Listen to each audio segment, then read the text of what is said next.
All right, guys, welcome. So today I'm really excited because we are going to be talking with Astrid, and Astrid is a dietitian. So first off, we're going to be talking about health food and misconceptions around health food. This is a subject that I get a lot of questions about, and Astrid is someone who's very, very knowledgeable in this. So first off, thank you so much for joining us on the podcast. Do you want to maybe just fill people in on who you are and kind of what you've been doing over the last little while? Yeah, thank you so much for having me. I'm very excited to be in your podcast today. And basically, my background is a little bit crazy because I come from South America. I did my bachelor's degree back in 2006, and then after I finished that, I graduated 2012. Did a little bit of work on private practice and teaching a lot of different population, especially Gen Pop and even personal trainers, athletes as well, on the basics of nutrition, sports nutrition, and healthy eating. And then I moved to Australia for to start getting my master's degree and pretty much get my English better. And after that, I pretty much finished my master's degree and started straight away as a private in a private hospital as a clinical dietitian uh, in a rehab hospital, in a rehab setting, and also in a mental health setting. So I've been doing that for the past 4 years. And on top of that, I've been doing on the side my nutrition coaching. So I've been really working on the behavior change, the mental aspect, and the mindset of changing behaviors and modifying habits in regards to sustainable changes on the long term. And this is mostly the things I do work with my clients for, like fat loss, so PCOS, clients that might just need to improve their health overall. So there are a couple of things that I generally do with my clients, and that's basically something that I've been passionate about for the past, I don't know, I guess even before I graduated in my bachelor's degree, I always thought that was the area that I really, really enjoy doing. So that's who I am. I basically done about 9 years of dietetics since I graduated, and that's where I am currently.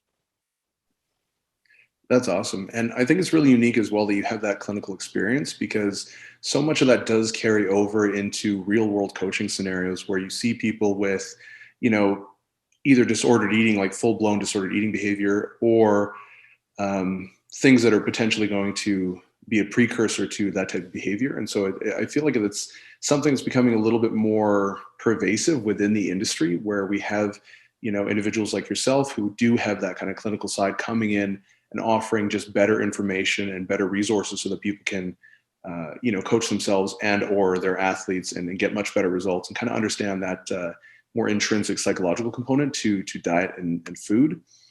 And I think, especially given the topic, this is something that's really interesting as well because there seems to be not just a good or bad component when people are looking at food. It's almost this moralistic, superiority of things like organic food or over things like junk food. And so that's kind of where I wanted to start the conversation about, like, how can the quality of food impact our health and performance when calories and macronutrients are equated? So, if we're looking at organic food or if we're looking at conventional foods or even just kind of whole foods versus maybe foods that are a little bit more processed and packaged and things like that. Yeah, that's something that we generally are talking about all the time, and I think it is important to bring this topic forward just because it can bring some confusion and it is very controversial when it comes to looking at what processed food is and how food quality might impact your health overall on the long term.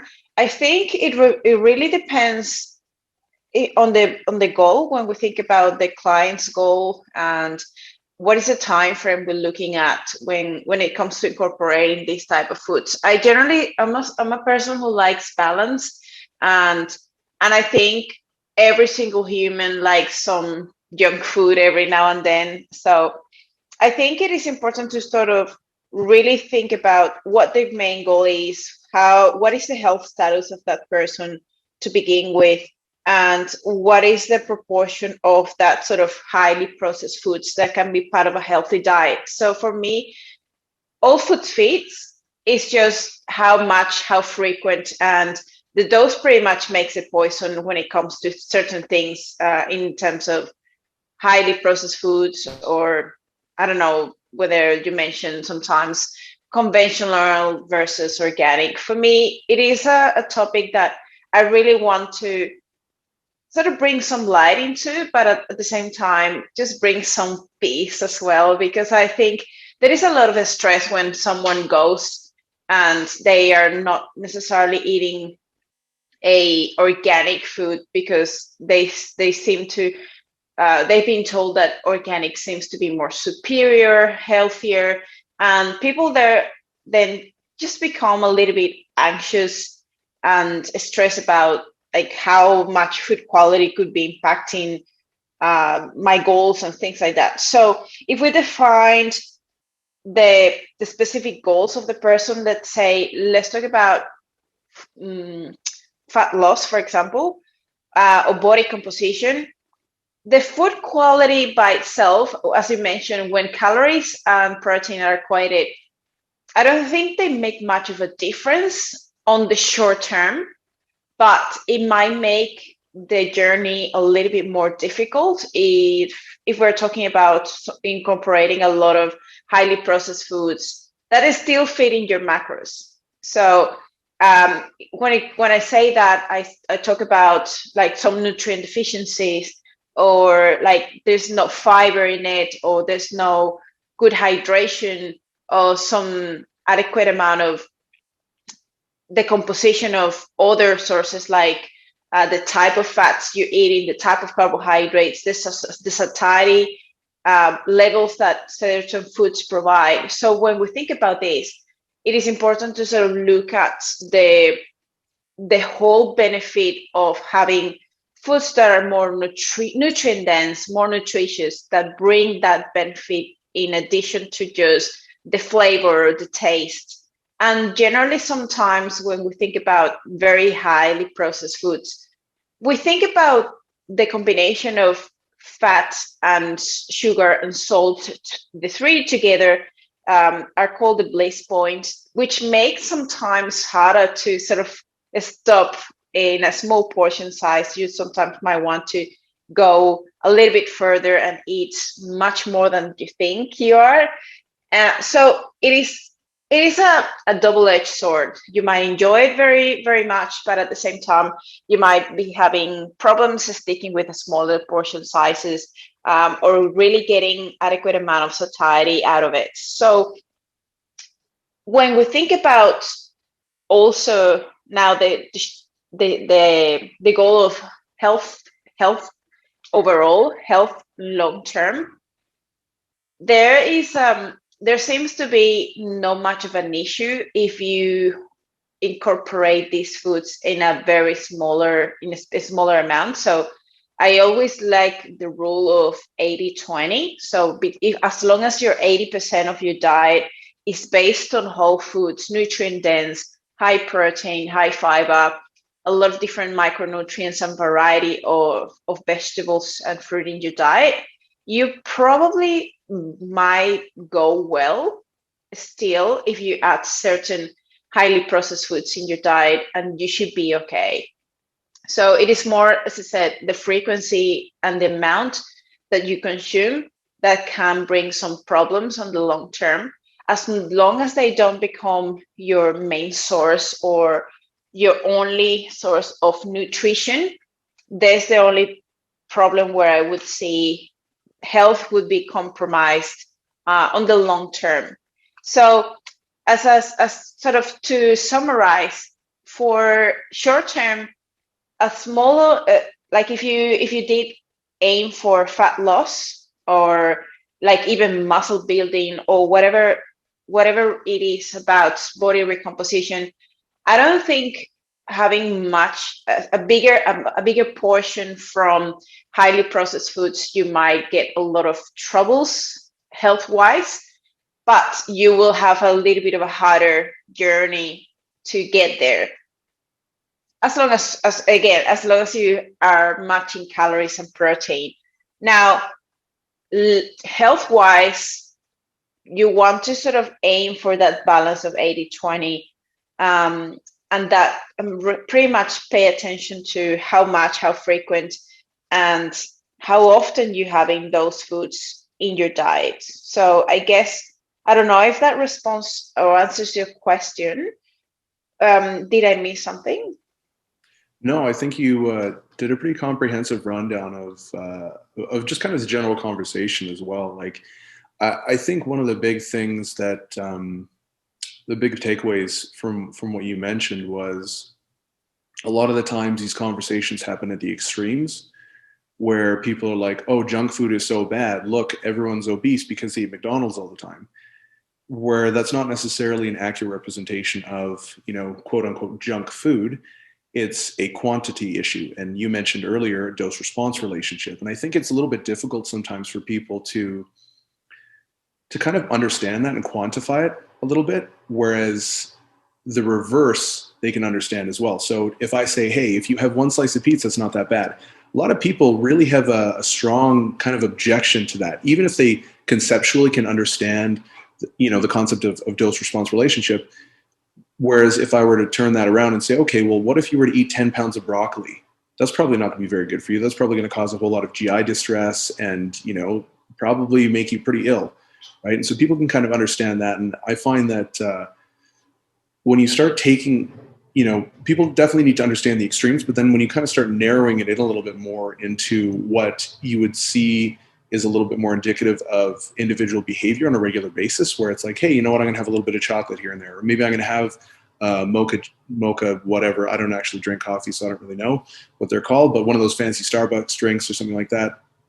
I think that's where a lot of the confusion comes in, is because people typically have these conversations in the extreme end on either side. And I think you did a really great job, honestly, of kind of giving a really broad spectrum overview, but then still providing quite a bit of nuance. And so what does the research say about consumption of animal products versus maybe vegan, vegetarian products, and then also the safety, the bioavailability, and then cholesterol issues, et cetera? Because I know that some people have seen research saying that, the increased food intake, specifically with meat and different animal products, is dangerous potentially when we kind of extrapolate that timeline out over several decades. And so what does the research actually say? And, what are the actual concerns that exist when we're consuming animal products? So that's a very broad question, because when we think about the animal products by itself are much more nutritious when it comes to the variety of vitamins, minerals, protein quality. Like just in general, I would say there is, depending on the source, obviously, and the composition of those foods, especially animal foods, you might find that they can be very, very nutritious and very healthy on the long term for someone who is only eating animal sources. Like I would say, like if your diet is based on only animal sources, like there is plenty of things that you can benefit from. Of course, when we think about animal sources, we're talking about dairy, we're talking about eggs, fish, mostly protein sources that will come from animals. And then there is the difference that some products will have lower amounts of fats if you sort of process them to a point where they very, very lean, or sometimes they might contain their natural amount of fats they bring with them. So some, like if we really talk about like the difference between fish meat and poultry, they will have different, the distribution of fat will be different some, like meat, for example, can have the fats within the muscle, so more intrinsic. When you have like a piece of meat, you know that you will see that fat is not necessarily isolated or like put it aside, as when you see, for example, the fish. Some fishes might have a fat, external layer of fat, but pretty much the internal or the actual meats that you're eating from the fish is it's very lean, and it doesn't have very much fat at all, unless you're having like salmon that, or like fatty fishes that already come with that sort of same characteristic or feature that we're talking or referring when we think about meat. Same with poultry. Poultry is very similar. That some fats will probably be more around certain areas or certain parts of the poultry or chicken or I don't know, different type of birds that you might eat. But generally, you'll see that the skin is mostly the fatty parts. If you remove that, you might get better and more leaner meat by itself.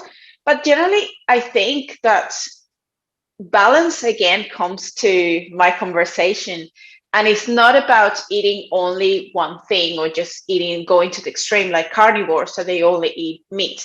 Or like if you only eat specific things that has to be, I don't know, completely unprocessed and not necessarily referring to the plant-based. So I like to go just again a bit of a middle ground. So plant-based sources are obviously very nutritious too. They have the benefit of additional extra fiber, extra micronutrients that we might not get from our animal sources. So I guess the combination of both might get the best outcome when it comes to different nutrients, the nutrient composition of a food, and the mixture of both might make the diet more complete, because we get the high protein and high nutrient dense foods from animal sources, but we also get fiber and other macronutrients from plant-based sources, from vegetables,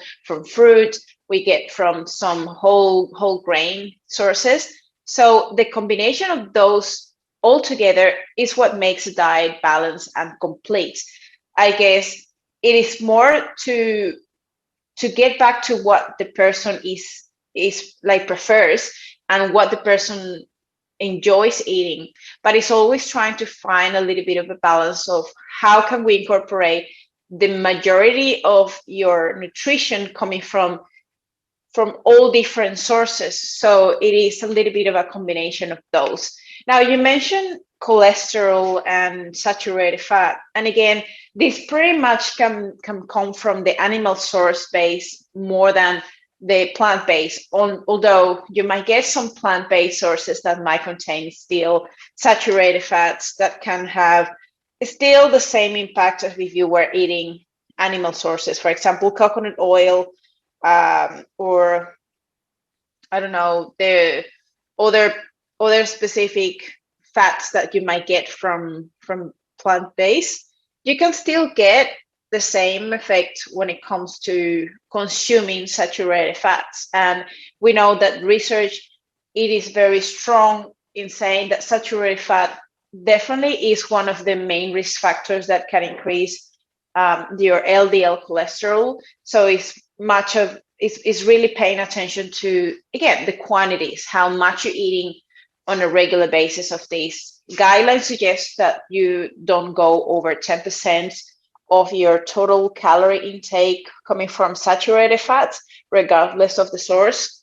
And I guess this is the point where you say, even if we hear these very healthy foods that seem to be promoted as superfoods like coconut oil, that still can increase your cholesterol. And it's been proven by the Heart Foundation that it is not innocuous fat as as people think it is, just because of the halo health that they are promoted as. So I don't know if I'm answering all the different questions because it was so broad, but I guess I'm trying to bring back to the same conversation I started with the first question, which is bringing balance and trying to aim for a little bit of everything that creates that harmony between plant-based and animal-based. So back to your point, animal-based sources have,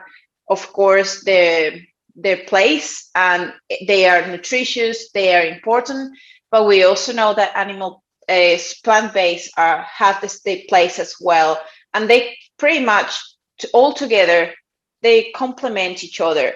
Some things you'll find in your plant-based that animal sources won't have. So to promote adequate health, you want to combine them both. I think you made a lot of really great points about just kind of even like limiting exposure to saturated fats, and then just different points on like bioavailability, but then utilizing a good mixture. And I think even, I guess, to kind of to kind of double back on the first thing we were discussing about, like, junk foods versus quality foods, and kind of the underlying point that you've been making about balance. A lot of the times, when you do try and adopt a little bit more of a strict or rigid approach, even though technically your dietary composition is healthier, the likelihood of you adhering to it for a long enough period of time for it to be meaningfully different than if you were to have a little bit less stringent approach, but your adherence was a little bit higher because you had a little bit more flexibility. It's kind of an interesting trade-off that I think is definitely worth discussing, whether you're a client or if it's just like, you're doing your own diet. One of the things I definitely wanted to talk about, because I know it gets a lot of discussion. I get lots of questions because every now and then I drink like Coke Zero, or I use Mio to flavor my water, because I have to drink like 5 or 7 liters of water a day, and I can't do it if it's just regular plain water. I don't know why, I just can't seem to do it. And so I use Mio, and these things are sweetened with aspartame, and not just aspartame, but I wanted to know what the research says about artificial sweeteners, particularly aspartame, because that seems to be the primary one that's used in processing, and what sort of health implications are there for that. And then also, I know one of the things that people kind of wonder about as well is, can these things like bioaccumulate in your system? So can consistent long-term exposure to these things build up and become harmful, even if small doses aren't necessarily harmful? Yeah, this is a great point, because artificial sweeteners are such a hot topic and a very heated debate. And I think the most important thing to think about are all these camps that fight against each other on this topic. So we have one camp that they say that artificial sweeteners are bad for your health, increase your risk of cancer. They increase your problems with your gut health. And the other hand, we have people that, like, for the most part, authorities, research, and people that are more evidence-based would say that they're considered safe, and there is plenty of research, especially in aspartame, sucralose, that these artificial sweeteners are healthy, safe to use, not harmful for health, and they can be used to replace sugar intake, especially as a tool to promote and help aid weight loss, reduce sugar intake, and improve pretty much all health markers when it comes to aiming for that weight loss to happen, and reduction of that added sugar intake that people generally tend to have, sometimes even without thinking about it. So for me, artificial sweeteners are sugar substitutes or chemicals that can be added to foods or beverage. It just makes the taste makes them very sweet. So people, we could think about them as more intense sweeteners, because in a smaller amounts they can provide a more intense sweetness flavor, and they just allow to create a substitute the role of sugar would have in foods, which is makes things taste nice and sweet. So for me, that's the main difference. Obviously, they're chemicals. They are created by humans. Some of them, if you look at the history of them, have been occurred by accidents, like the sucralose. But at the end of the day, they realize that, oh, it tastes sweet.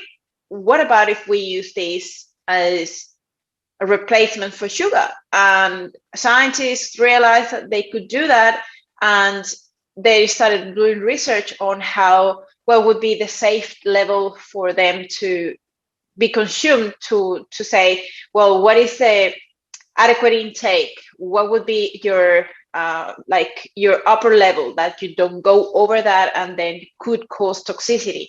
So that has been researched, that has been established, and really to have a deleterious effect on your health from consumption of these artificial sweeteners, you would need potentially to have, like, if I give you something to have a perspective, you would need to have at least like around 36 to 40 cans of Diet Coke a day, every day for the rest of your life, to have an actual effect, negative effect or toxic effect on your health. So when we think about that, we can really be assured that the health risks are very minimal, and all these strange claims that it causes toxicity, it causes cancer, or it will just make you gain fat anyway because it tricks your body. They all different claims that have no real solid scientific base to sort of back them up. So this basically is what I think you wanted to sort of have a discussion on. Is there are different artificial sweeteners. Obviously, we have aspartame, we have saccharin, we have sucralose, and there are others that are not as popular or probably are not used as much anymore. But basically, the most common one at the moment is sucralose, aspartame, and we could add to that group stevia, or more like a more natural artificial sweeteners. They still are artificial because they have to be fabricated and adjusted to a point that they are safe. The natural, like stevia, has actually even a little bit less research than the artificial sweeteners that we just mentioned, because it is a bit newer and it doesn't seem to have as much of a research to support that they are safe. Some of them have shown that stevia could be has a smaller sort of range to consumption. So the upper level is a little bit lower. So you could have certain levels of toxicity with eating less of a stevia, as if you had aspartame or sucralose. So back to my point, sorry if I deviate sometimes. I just get so much ideas at the same time in my head that I go back and forth. But my idea is to pretty much say that many types of artificial sweeteners exist.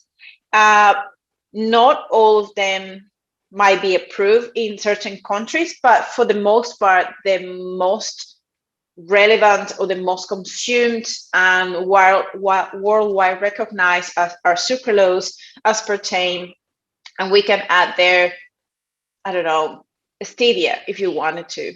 And there's another new that is called monk fruit that seems to be gaining some recognition and gain popularity. I've tried them. I don't really like the flavor of it, but you might find that some people prefer these natural sweeteners as well. So there are different claims that we could go into, but I don't know whether you want to go in depth of that, or you think we could get specific about something you want to discuss. No, that's fine. I think you did a really good job at kind of covering the bigger picture, and then especially quantifying what that sort of upper limit looks like for consumption of artificial sweeteners being so high. Like the likelihood that you're going to be able to even do it if you were to intentionally try and consume that much aspartame is highly unlikely. So I think you did a really great job. One thing that I don't get this question that often, but I know that it's still fairly pervasive within like health and fitness communities are the impacts of microwaves on food. So, a lot of the times I've heard people make the claims that when you microwave food, it damages I don't even know that people are saying like the actual structural composition of it, like the cellular composition, and it makes it like toxic for you, and it decreases the nutritional value. And I've heard all sorts of claims about it. And so I wanted to know if you had any sort of information on that, research based or anything like that, because it's not something I've looked into. I use a microwave. I honestly don't give a shit, but yeah. Look, for me, microwaving is safe. There is nothing risky about microwave radiation. Like a lot of people think, oh, well, because microwave utilizes obviously radiation to heat the food. It is bad and it is dangerous, but really there is nothing risky about it. I think it is safe. It maintains the nutrient quality, and it just facilitates your life so much when it comes to get things convenient for people that like perhaps have lower skills cooking or putting things together. They can buy foods that are pre-prepared or like rely on a food company delivery, and they can just heat the food, have a really healthy food and just enjoy it and still have a good nutrition base, just relying on microwaving. So I think there is, again, these camps that are completely extremist, that like, oh, you should be eating all natural. If you microwave things, that's going to affect the quality of your food and things like that. But the evidence is not there, to be honest. And I think there is more pros and cons when we utilize microwave. Obviously, you don't want to, I don't know, just eat microwaving foods. You want to try to aim for a variety of different ways that you can prepare your food. But this is definitely a safe way to do it, and sometimes can just make your life a lot easier by utilizing that, especially when we think about some limitations when we go to certain places, or if you're traveling. Sometimes you go to a hotel room and you will have only a microwave and a fridge. So sometimes you don't want to go to a restaurant, or you don't have the budget for it, but you can certainly have certain meals that are good quality and still just be in your room. So I guess it comes down to how much of a balance you want, what are your skills, what is your budget, for utilizing all the time just microwave foods. But at the end of the day, it comes back to bringing back to the idea that when it is used correctly, there is nothing to worry about in terms of microwave radiation, or using microwaving to eat our food, because it doesn't cause any nutrient loss. Even if you're heating things in plastic or things like that, people might come and say, well, but like if we heat the plastic, that can trigger a hormone disruption, and you can affect your body's balance and stability. And like that's a lot of crap. I always come back to just bring back the evidence of where do you find that heating your food would trigger a hormone disruption. Tell me, where is that in the research? You want to really think about, like, if you're really eating all the time microwave food, what would be the risk? It is being shown that the risk for nutrient loss or affecting increase your heart disease or kind of increasing cancer risk, it is very unlikely for that to happen. So it is safe, and I think it is more about really paying attention to what makes your life easier, that you can have better adherence, a better nutrition quality when it comes to just aim for food that nourishes you and makes you feel good.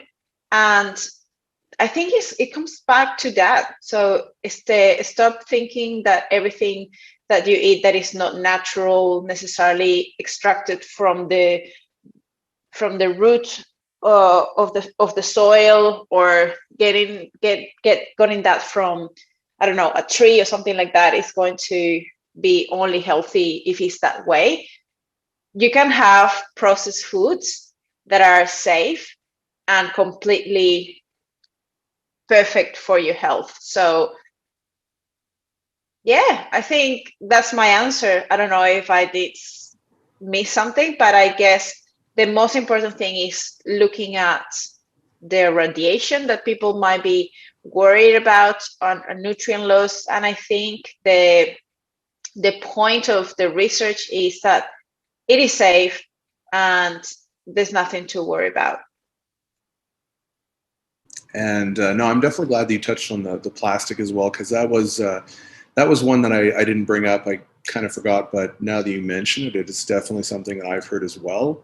It lowers testosterone, augments your free hormone profiles or something like that. But yeah, and I think one thing that you mentioned that I thought was really great, and even just kind of as a routine strategy that people can use to sort of filter things out. It's like when someone makes a claim, ask for proof. And the burden of proof is on them. It's not necessarily on you. Like if someone says, hey, gravity doesn't exist, I'd be like, well, prove it to me. And the burden of proof, like it rests on the individual who's making a really bold claim like that. And so I think that's definitely one of the ways that you can kind of figure that out, because a lot of the times when you ask someone what they refer to as, they're like, oh, like researchers have shown this, like they've done studies on this. And it's like, okay, what was the study? And then they're like, well, I don't know. They can't name the author, they can't name the publication, they can't name the year, they can't name anything. But then somehow you're supposed to believe them. And it's like, okay, well, do you even know statistics? Do you even know research? Do you have like access to these journals?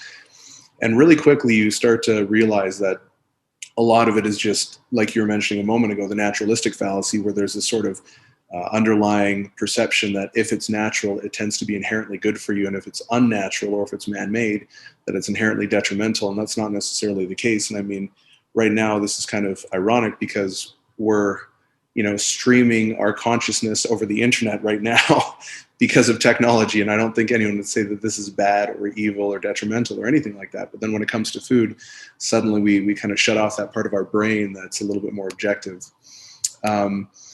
But I know that you are on a bit of a time crunch, and we've kind of reached that 45-minute mark. So I just wanted to know, where can people find you? Oh, well, for me, it is, I think it's an absolute pleasure to have a chat with you. I hope I could bring some value to your audience in these topics. I am happy for sure to do the part 2 for the other questions you sent me. So I think we definitely can delve into those again at any other time. Anyone who wants to find me can find me in my Instagram as Anti-Diet Dietitian. And I do have a Spanish version of my Instagram for those who speak Spanish and don't speak English. That is called To Coach Nutricional. So you can find me there if you want me to. But for the most part, I'm in my English version Instagram, Anti-Diet Dietitian, and you can find me as well in my YouTube channel. So I have a little YouTube channel that I'm just started not long ago, and slowly putting all the interviews and things that I enjoy doing there. So yeah, that's where you can find me, and you'll find all my links and my website in there as well. Awesome. So all of that stuff is going to be linked up in the show notes, guys. Definitely go make sure you go give her a follow. She puts out a lot of great content on the regular. I think I've been following you, Astrid, for about 6 months to a year now. I can't remember exactly how I found out about you. I think it was actually through uh, maybe like Gabrielle Fandaro, I think. Um, That's awesome. yeah, but at any rate, so definitely go make sure you check her out and give her a follow, like her stuff, make sure you share it. And thank you so much for jumping on. It was really awesome, and we'll definitely have to have you on again to do kind of a part two to this, because there's definitely a lot that we could also cover. So thank you so much for jumping on. I appreciate that. My pleasure. Thank you so much.